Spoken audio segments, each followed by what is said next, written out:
Selamat malam, selamat pagi, siang, atau sore ya. Kapanpun teman-teman menyaksikan konten YouTube Rumah Rengganis. Assalamualaikum warahmatullahi wabarakatuh, salam budaya. Senang sekali sore ini ya di tengah bulan Ramadan dapat kunjungan dari seniman. Amin. Seniman Rafael, atau kalau di Cirebon biasa disapa dengan L ya. L ini saat ini masih menjadi mahasiswa tingkat akhir. Akhir banget. Belum banget sih, belum banget. Mahasiswa akhir di Prodi Seni Rupa ya. Seni Rupa Murni. Seni Rupa Murni isi Jogja. Nah, ini menarik ya. Udah dipajang salah satu karyanya yang kebetulan ikut mejeng di Rumah Rengganis. Ini karya L, satu dari sekian banyak karya L, dan nanti kami akan tengah membincangkan sebenarnya seni rupa murni yang digeluti L, kemudian dia bergiat juga di beberapa kolaborasi ya. Di tahun 2021 di masa pandemi, L membuat sebuah terobosan pameran bertajuk 20 Means 21. Ya, itu semua karyanya berangkat dari kegelisahan dia sebagai seorang seniman melihat hiruk pikuk di tengah pandemi kemarin, dan bagaimana karyanya juga bicara orang-orang menghadapi masa pandemi kemarin ya. Nah, ini seru. Kenapa sih harus seni rupa murni di tengah banyak prodi studi di seantero perkuliahan ya? Aku tuh sebenarnya nggak tahu ya kenapa. Soalnya nyari alasan spesifiknya tuh semuanya salah gitu. Ya. Misal ngelukis ya ngelukis, aku bikin seneng, ternyata tuh enggak gitu. Kayak aku pernah ngelukis sampai sedih banget tuh pernah gitu. Oke. Ternyata enggak kan yang bikin seneng, enggak. Tapi bikin sedih juga enggak, ternyata emang bikin seneng. Jadi gitu. Maksudnya L ini lukisanmu itu sebagai media dari rasa hatimu atau iya, akhirnya gitu? Alasannya kenapa murni dan ngelukis ya mungkin karena emang udah jalannya ke situ aja kali ya. Oke, sebuah pilihan. Pilihan aja gitu. Yang kamu siap menanggung segala resikonya, susah Semoga senangnya siap, ya. Nah, ini menarik El. Di Jogja sudah banyak ya teman-teman perupa ya, seniman melukis yang juga berhasil ya, sebut nama misalnya ada Alfi, ada Nasirun, kemudian ya senior ya. Terus banyak yang generasi berikutnya juga banyak. Nah, apa yang ingin kamu adopsi, atau apakah kau membuat jalan baru di tengah banyak sudah ada jalan para seniman seni rupa ini? Ya selebihnya kalau buat awal-awal sih mungkin ngikut-ngikut ke yang udah established ya, untuk belajar, untuk nge-explore lebih jauh. Cuman kalau sekarang lebih ke ngadopsi apa yang udah pernah dilihat ya, lagi-lagi sama-sama ngadopsi apa yang udah ada gitu. Cuman diramunya, diraciknya sesuai sama apa yang ada di kepala aja gitu. Sama apa yang terjadi hari ini gitu. Dan kamu kalau genre nih, kalau dalam sebuah aliran seni rupa nih, aliran apa nih seni lukismu ini, El?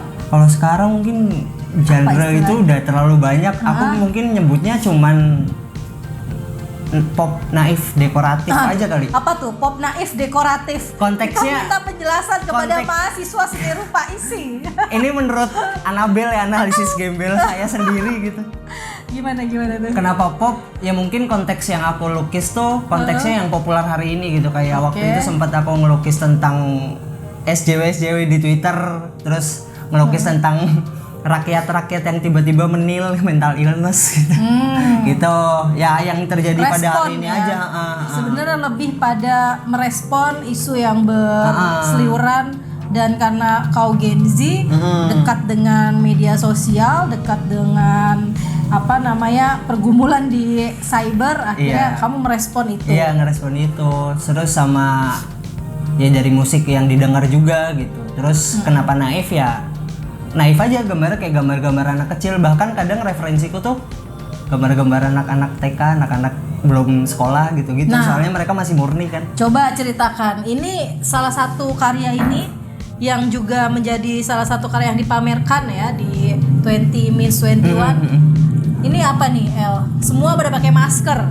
Itu mungkin respon dari L melihat di masa pandemi semua masyarakat diwajibkan bermasker. Iya, ini ceritanya waktu itu pernah waktu pas pandemi awal-awal tuh maghrib gitu lagi di jalan naik motor, terus lihat orang kok pada pakai masker, terus udah gelap maghrib lah ya kan, gelap serem gitu, terus pada pakai masker. Ini kok serem banget, ini ada apa sih, kayak mungkin ini 0,001-nya saya di Suriah kali kayak gini serem ini gitu. Terus akhirnya terjadilah karena ini, makanya ada gelap ungu, lebih cenderung ke gelap gitu. Itu tapi sih. ini fabel ya? Ya kebentukannya ya kebentukan naif gitu. Dekoratif. Ini dekoratif kan ada isian gini-gini. Kalau bicara soal naif, seberapa naifkah Rafael? Naif banget. Nah El, di Cirebon sendiri ya, kamu membaca Cirebon dalam apa ya, sejarah panjang seni rupa di Cirebon sampai 2021 kemarin. Dengan gagah beraninya kau buat sebuah pameran tunggal di sebuah hotel mewah ya. Kemudian cukup banyak, artinya karyanya cukup banyak yang dipamerkan, dan belakangan juga saya simak El ikut beberapa kolaborasi bersama seniman-seniman lain dalam pameran bersama ya. Iya. Nah, kau sebagai orang Cirebon yang sempat ke Jogja, paling tidak bisa menjadi sebuah studi perbandingan gitu. Apa sih yang kamu harapkan perkembangan seni rupa di Cirebon? Dan kalau kamu memang mengharapkan itu dan belum ada, ya kenapa nggak kamu yang membuka jalan itu? Ini sebuah pertanggungjawaban moral sebagai orang Cirebon yang maki-maki Cirebon doang bisa ya. Berat banget nih kayaknya saya menanggung beban. Iya. Gimana waktu pas itu sih sebenarnya justru keadaan yang nggak nuntut, cuman dalam dirinya nuntut. Seperti yang waktu itu aku pernah cerita, kayak ini tahun 2020 ini rada fuck banget gitu. Cuman aku mikir akan lebih fucked up ketika aku nggak ngapa-ngapain gitu kan. Akhirnya gitu. Ditambah lagi emang di Cirebonnya tuh waktu itu emang kalau bisa dibilang yang setauku tuh kayak kering banget seni rupa ini nih gitu. Akhirnya dengan segala ketakutan dan lain sebagainya aku bikin aja gitu. Terus setelah bikin makin naif nggak? Makin bingung mau ngapain. Tapi akhirnya ya mungkin mulailah ada jalan ke beberapa tempat gitu-gitunya sih lumayan. Ya, gitu. Kalau tadi kamu bilang karya saya banyak merespon dari situasi yang saya temui. Apakah ada situasi yang kau temui dalam peristiwa di Cirebon yang akhirnya menginspirasi kamu membuat sebuah lukisan yang Cirebon banget gitu? Kadang nyebelin gak sih kita gitu ya sebagai pekerja seni dari Cirebon, terus tiba-tiba ada pertanyaan, kok karya kamu gak Cirebon banget sih gitu? Justru malah aku kadang waktu itu sempat ditanya dosen, ini kenapa bikin karya begini? Aku jawabnya, kenapa akhirnya banyak warna oranye, banyak warna merah, banyak dekoratif ya. Itu justru sepertinya secara alam bawah sadar sepertinya memang itu terinspirasi dari warna-warna dari Cirebon. Daerah apa namanya Pantura ini kan, dengan cuaca yang terik banget gitu. Cuaca yang terik ditambah lagi batik-batik Cirebon yang dekoratif itu kayaknya itu mensugesti aku buat gambar-gambar seperti ini gitu. Dari yang cuacanya panas. Jadi sebenarnya udah ada ya? Iya, cuman secara subconscious aja gitu, secara tidak sadar. Cirebonnya udah ada dong. Itu sih paling yang Cirebon bangetnya gitu. El ini termasuk produktif ya teman-teman, karyanya bisa disimak di Instagramnya apa ya? Instagramnya Rafael Arlief _F. Rafael Arlief di sini nanti di share. Terus dia juga memposting beberapa karyanya yang dijual ya dijual di toko onlinemu itu, medsos onlinemu itu, di Instagram. Iya di Instagram apa namanya? Iya di Rafael itu. Oh sama di Rafael. Kirain ada akun yang lain gitu. Kalau sekarang lagi bikin Giraffe Studio dan Giraffe School sih. Giraffe Studio tuh apa tuh Giraffe Studio?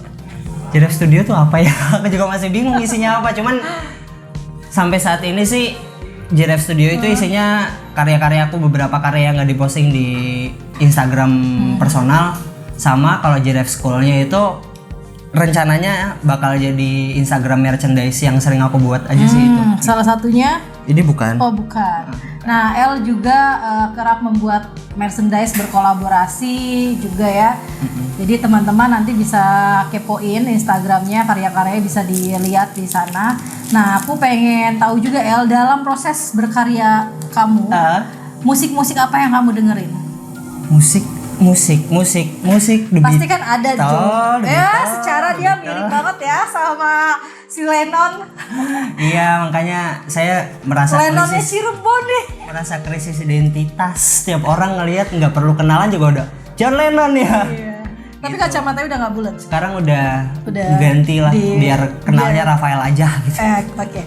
Ya boleh El, share dong musik-musik yang cukup mempengaruhi kamu dalam berkarya. Tentu saja kayak kemarin ya, misalnya ada beberapa penulis yang ini list wajib nih yang aku dengerin ketika aku mau menuliskan karya, atau ini juga berlaku, apakah berlaku atau tidak terhadapmu? Adakah ritual-ritual khusus dalam setiap kali membuat? Ritual sih nggak tahu ya, ini ritual apa bukan ya. Aku biasanya kalau ngelukis tuh biasanya beli susu dulu.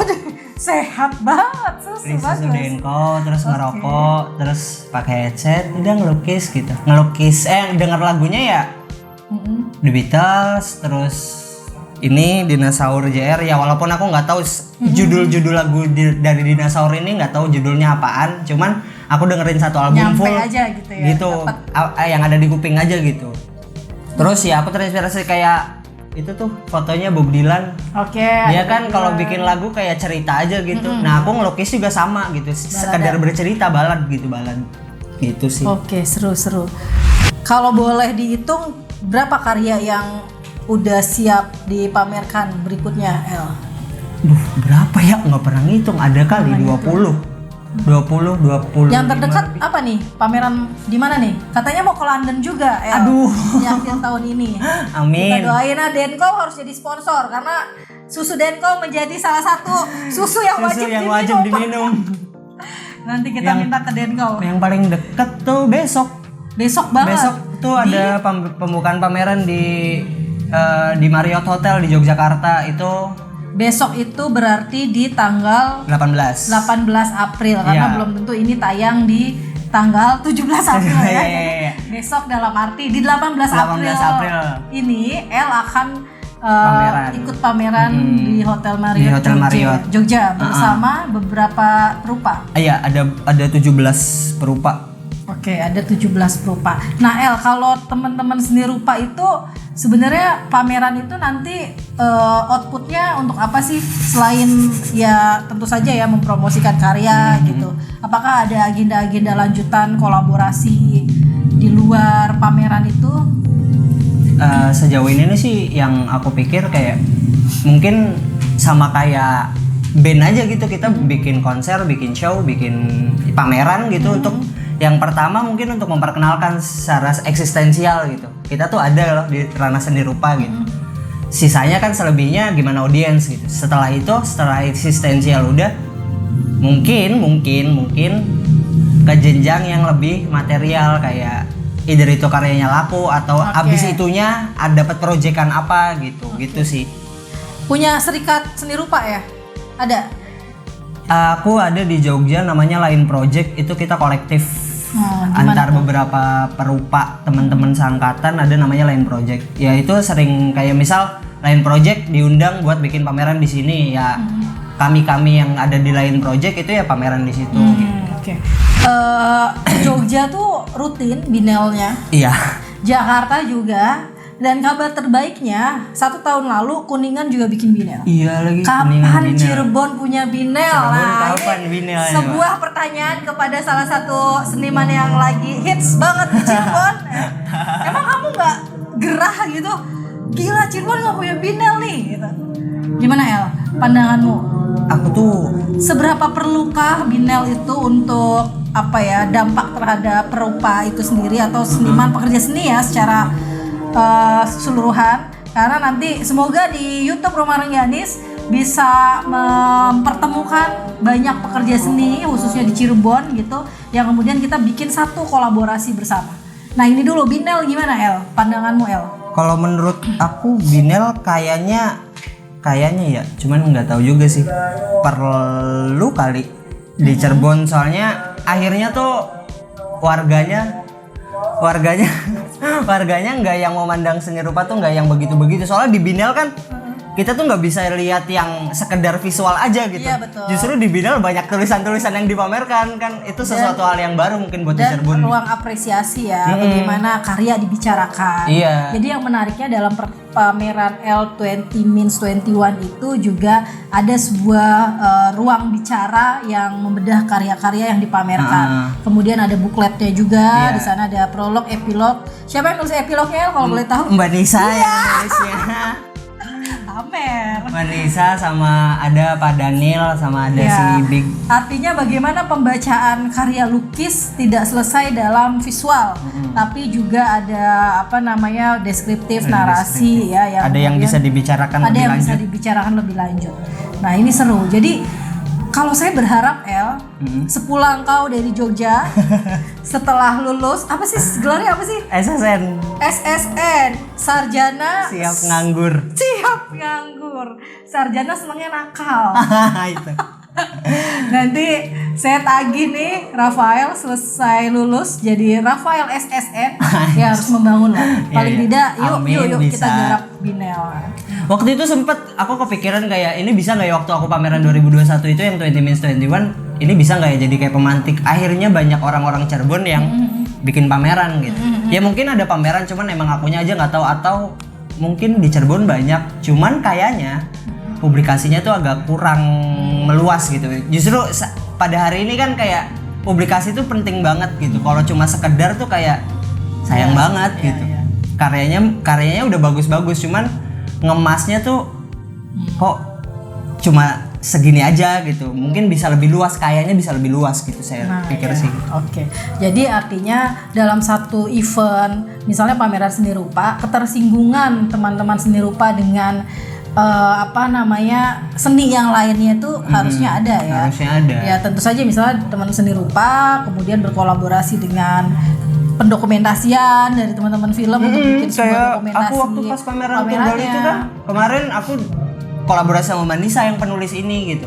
Sama Big yang rapper, entah itu Big yang ngapain, cuman kan kita ada dua hal yang berbeda gitu. Ada dua entitas, dua bidang yang berbeda gitu. Iya. Aku bisa ngajak anak-anak fotografi yang ada di Cirebon juga buat dokumentasi. Ya akhirnya yang aku buat waktu itu tuh kayak lahan bermain untuk mereka-mereka yang pengen main aja gitu. Ruang bermain dan belajar sih. Buat belajar. Biar agak edukatif dikit. Biar ada edukatif. Nah, satu pertanyaan terakhir El. Siapa pelukis yang kamu kagumi dan mungkin secara tidak sadar itu membawa keterpengaruhan terhadap karya-karyamu? Ya kalau sampai saat ini sih masih bisa dibilang the one and only Basquiat ya, yang dulu aku look up gitu. Dari Keren awal. sih emang Basquiat sih. Iya, kayak dia tuh udah die gitu, cuman dia masih berimpact sampai hari ini gitu. Cuman sempat waktu itu aku kayak mungkin ada 6 bulan atau 1 tahun, nggak sampai setahun sih kayaknya, puasa untuk tidak lihat karya Basquiat gitu. Biar akhirnya aku bisa mengeluarkan apa yang ada di dalam diri aja gitu. Atau mungkin lihat seniman-seniman yang lain juga biar look up ke yang lain. Biar lebih eksploratif gitu. Oke El, kalau kerja-kerja sosial, saya nggak mau mengakhiri pertanyaan dulu karena masih seru nih ngobrolnya. Selain kau mahasiswa, kemudian kau mungkin mengalami jatuh cinta dan patah hati berkali-kali yang akhirnya mediumnya menjadi satu lukisan. Iya. Membuat event-event kreatif, kolaborasi ya bersama berbagai entitas seni baik di Jogja maupun di Cirebon.